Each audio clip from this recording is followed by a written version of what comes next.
right. Hello, everyone. We're back with the International Soccer Break podcast, a little bit different from the American soccer version that we do. And here we'll be covering all things international soccer because, as much as we all love the U.S. national team, there's about 200 other national teams out there. So I'm bringing back Rahi, who you may recognize from the other shindig that we have going on. But we're going to quickly cover all the international soccer that happened. There was a lot. Yeah, there was a lot, full of upsets, full of exciting storylines. I love the international break, and let's get into it. Yeah, so just real quick to give a little bit of recap for everyone. So there were 3 confederations that played competitive matches this round. Africa, it was the African Cup of Nations qualifiers. In Europe, it was qualifications for the next Euro. And of course, CONCACAF Nations League, which is the league that's in our confederation over here in North America and Central America and the Caribbean. So let us start off with Africa. And the story here was some of the West African powerhouses that have been so good for so long had some slip-ups.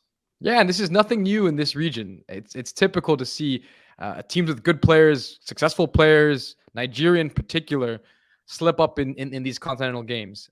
It's not surprising, something we've seen time and time again, but it's really surprising, I think, when you think about the player pool that Nigeria has. I mean, this is a talented team that has had good players for some time, but hasn't been good in a little while since the 90s, really, right?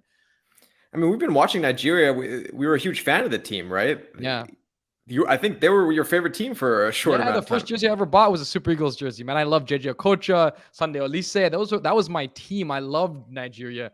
And honestly, I haven't had much to root about in the past 15, 20 years. They've had some moments, and it's not because they don't have good players. They have good players. Victor Osimhen is fantastic. They're in a position now after losing the first match in this round where they haven't qualified yet.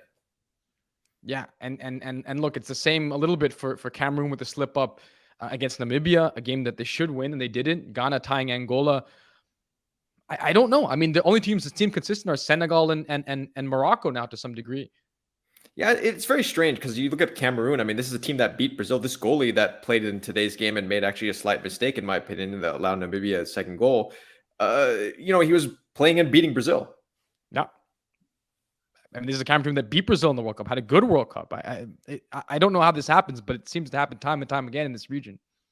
Well, so there's everyone's still on. The one thing I want to say is everyone is still on pace to make the tournament. So we'll have to see, but not very good results by the powerhouses though. But still all okay. Moving on to Europe. If your name was not Northern Ireland, you did pretty well.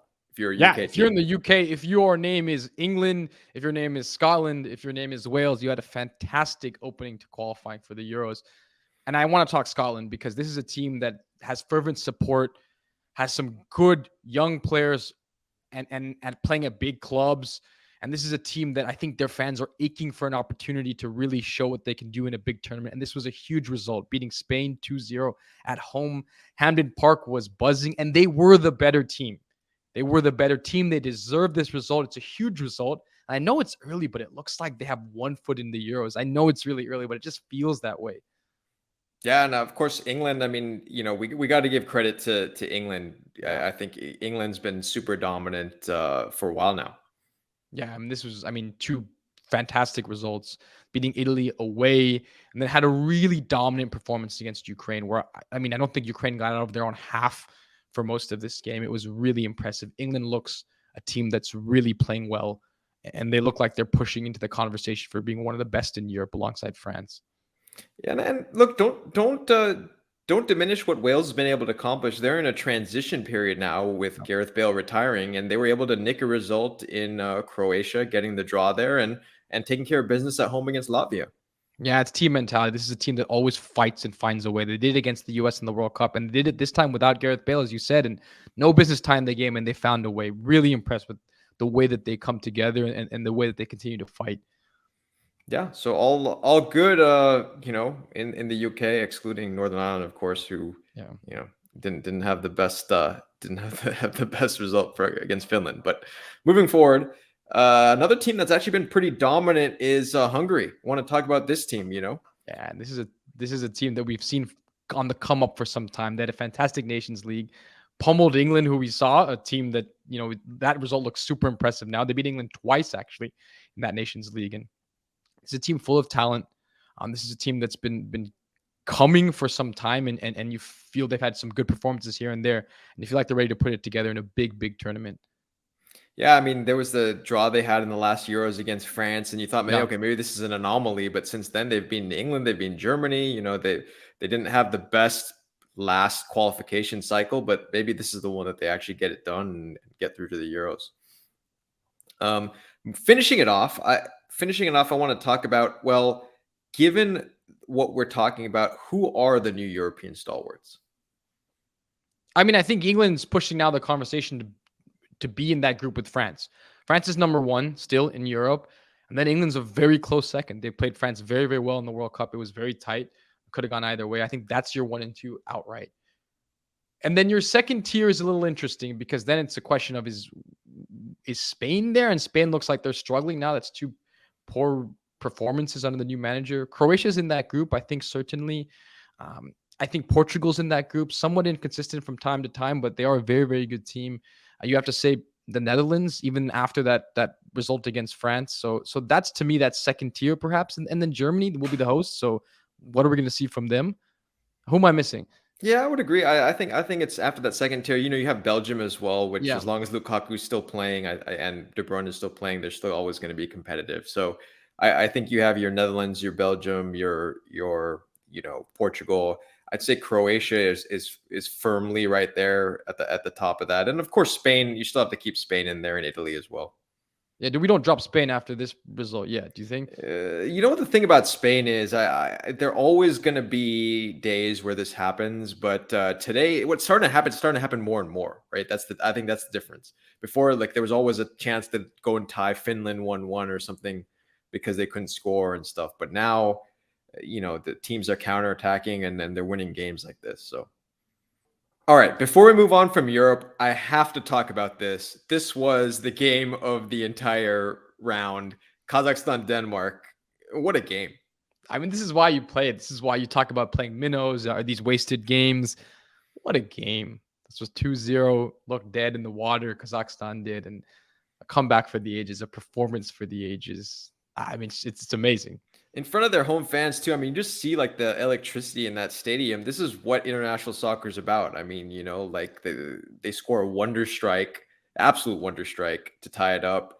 Then they go on to win the game. And you look at these players that I think most people can't even name like where all these guys play, and they come out and beat one of the top nations in Europe. Yeah, 3-2 at home. Fantastic result. Yeah. So finishing it off, now we'll go to our region, the CONCACAF region. And we talk about the U.S. At length, but just focusing a little bit on some of the other teams. Mexico had the Jamaica game. I mean, that's something to talk about. I mean, the story here right now is what's up with Mexico?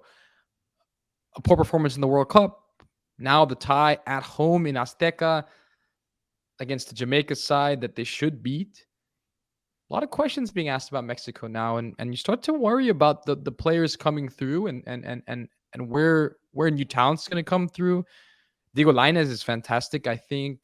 Chick Lozano is fantastic, but I'm starting to have some questions about Mexico. And look, they can turn around very quickly.